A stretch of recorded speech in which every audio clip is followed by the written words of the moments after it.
Bezrat Hashem, dans la paracha de Toldot, nous allons voir les premières péripéties entre Esav et Yaakov, ces deux frères jumeaux qui, en fait, depuis le ventre de leur mère et jusqu'au jour de leur mort, vont être totalement opposés l'un à l'autre. Chacun va aller dans une direction totalement différente.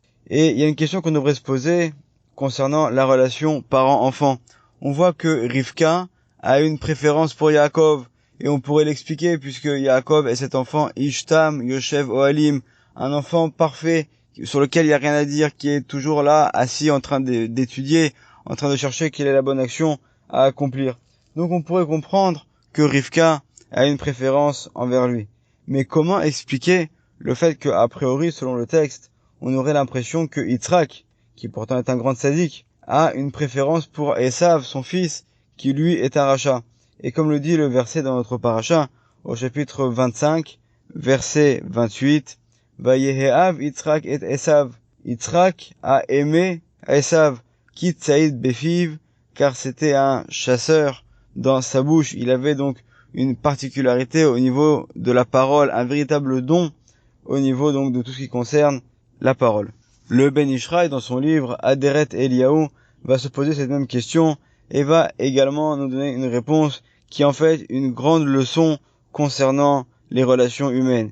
Il nous dit, si tu vois quelqu'un qui est un mécréant, quelqu'un qui a un rachat, qui se comporte mal, mais qui a honte de ce qu'il fait, et que en public, il essaie de se donner une bonne figure, de donner une apparence comme si qu'il était quelqu'un de parfait, alors sache que cette personne, il y a quand même en lui quelque chose de positif. Et donc, lorsque tu vas aller le voir, tu vas pas lui faire le moindre reproche, mais au contraire, tu vas faire comme si que tu n'étais pas au courant de ses mauvaises actions, pour que lui, lorsqu'il est à côté de toi, il cherche à garder cette bonne apparence, et de cette manière-là, doucement, doucement, il va finalement se détacher des fautes qu'il avait l'habitude de faire. Alors que, au contraire, si tu vas plutôt vers une confrontation en allant lui faire des reproches et en lui montrant que ses actions sont mauvaises, alors on risque de provoquer l'effet totalement inverse. C'est-à-dire que finalement, cette personne-là risque au contraire de se révolter et de même plus avoir honte des mauvaises actions qu'elle a fait,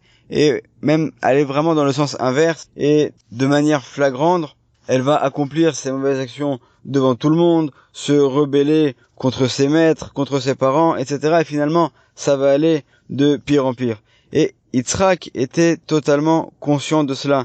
Et lorsqu'il a vu que Esav venait lui poser des questions, comme c'est rapporté dans le Midrash, des questions en fait halachiques, mais dont le seul but était de se faire remarquer devant son père, donc Yitzhak a compris que en fait dans ce Esav, il y avait un potentiel de bien, il y avait une possibilité peut-être, justement en utilisant la parole, de pouvoir le rapprocher vers Hachem, en lui donnant des paroles de pensée, de moussard, de morale, et réussir doucement, vraiment faire tout un processus pour arriver à le ramener sur le droit chemin.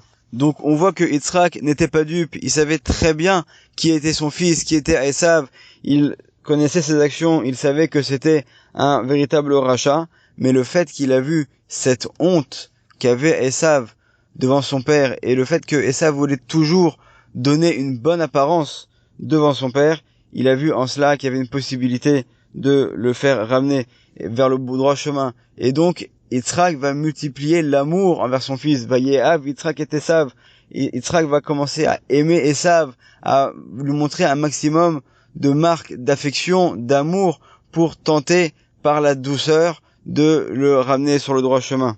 Quitte Saïd Befif, parce qu'en fait il était habile par la parole, et Yitzhak a compris cela grâce aux questions que posait Esav. Et il s'est dit que ce serait également par le même chemin, par la parole, que lui-même pourrait réussir à lui faire tchouva, à lui faire se repentir de ses mauvaises actions. Et poursuit le Ben Ishraï en disant, lorsqu'il est écrit Vayehav Yitzhak et Esav, donc Yitzhak a aimé Esav, nous dit le Ben Ishraï, Al tarshov she'i legamri ahava penimit milev vanefesh. Ne crois pas qu'il s'agit d'un amour profond qui vient vraiment sincère du cœur. Et là, kolze mi pene shera'a ki tsaïd befiv. Si la Torah nous a donné la raison pour laquelle Yitzhak aimait Esav, c'est justement pour nous montrer que cet amour était un petit peu forcé dans le but de faire tchouva à Esav. Et d'ailleurs, le verset continue et nous dit, Verivka ohevet et Yaakov. Et Rivka aime Yaakov. On voit que lorsqu'on parle de l'amour entre Rivka et Yaakov, la Torah ne précise pas d'où vient cet amour.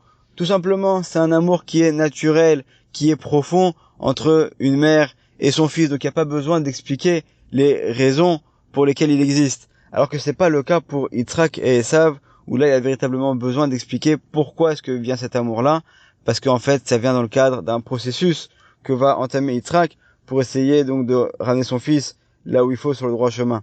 Et c'est également ce qu'on va voir à la fin de la vie de Yitzhak, lorsque justement Yitzhak va demander à Esav d'aller lui apporter un repas pour être béni. Yitzhak, qui voit qu'il arrive à la fin de ses jours, il se dit que par cette bonne action qu'il va faire accomplir à Esav, il va pouvoir donc réussir ensuite à, une fois de plus, essayer de le rapprocher encore un petit peu et le bénir ensuite pour qu'il ait une réussite matérielle conséquente et qu'il puisse le préserver de cette manière-là de tout problème financier pour que Esav puisse continuer justement ce processus de tchouva sans avoir aucune autre contrainte, aucun autre problème qui pourrait l'en empêcher par la suite. Alors dans ce cas, la question qu'on devrait se poser, c'est puisque Yitzhak connaissait véritablement la nature de ses enfants, pourquoi est-ce qu'il a malgré tout voulu donner la bénédiction matérielle à Esav? C'est vrai que Esav est un rachat et qu'il va en avoir besoin peut-être par la suite pour essayer éventuellement,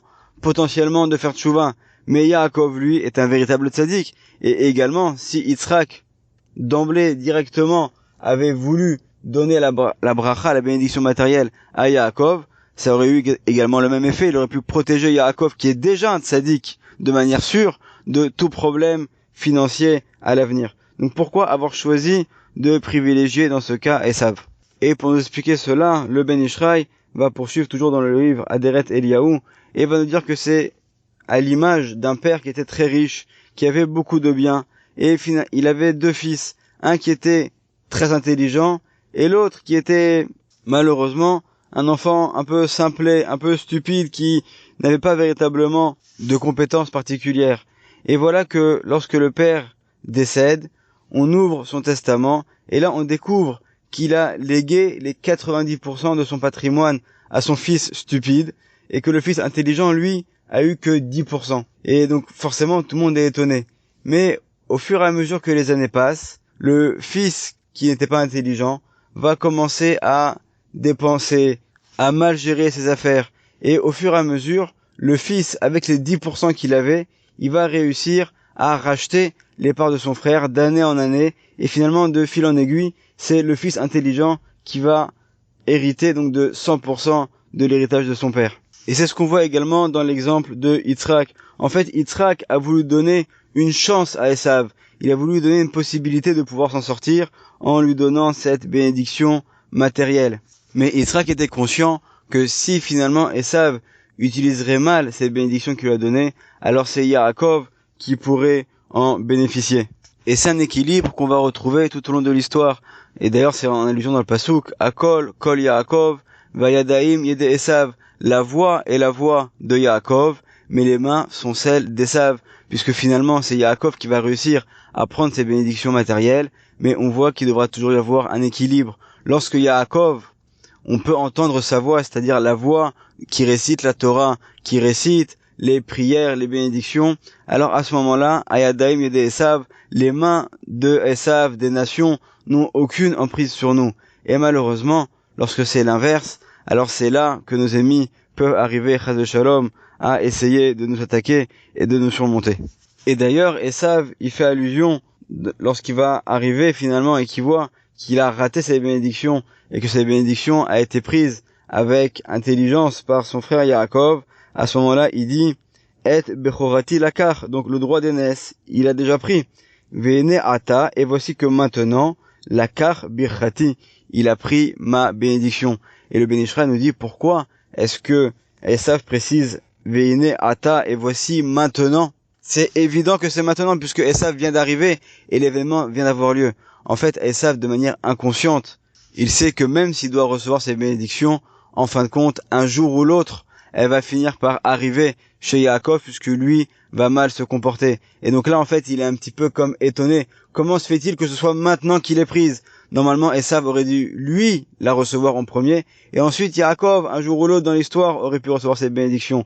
Et là, on voit que finalement, c'est l'inverse qui va se passer, et que Yaakov, dès le début, va avoir ce mérite de recevoir la bénédiction matérielle, et ensuite, on le voit à la fin de notre paracha, avant de quitter ses parents, il va de nouveau rentrer chez son père Yitzhak, et là recevoir la bénédiction spirituelle pour la continuité, en fait, de Abraham, ensuite avec Yitzhak, qui va transmettre cet héritage spirituel à son fils Yaakov. Donc on voit que finalement, lorsque Yaakov quitte la maison parentale, à ce moment-là, il est déjà gonflé à bloc, il a reçu toutes les bénédictions, la bénédiction matérielle qui normalement était destinée à son frère Esav, c'est lui qui l'a reçue, et la bénédiction également spirituelle, celle la plus importante en vérité, que Yitzhak avait gardée pour lui, celle de la continuité de génération en génération, c'est également Yaakov qui va la recevoir. Pour vraiment bien comprendre ce sujet de la bénédiction de Yitzhak à Esav et Yaakov, et du fait que Rivka a poussé Yaakov à recevoir ces bénédictions à la place de son frère, on va également mentionner les paroles du Chida, Rabbi Chaim Yosef David Azoulay, qui va en fait nous expliquer pourquoi est-ce qu'il a eu cet événement et pourquoi est-ce qu'il est raconté dans la Torah avec tellement d'importance. Nous dit le Chida, en fait, il faut revenir à la faute d'Adam Arishon. Lorsque Adam et Chava ont mangé du fruit interdit, en ayant été poussés à cela par le Nachash, par le serpent, ils vont amener une malédiction sur eux et sur le monde entier.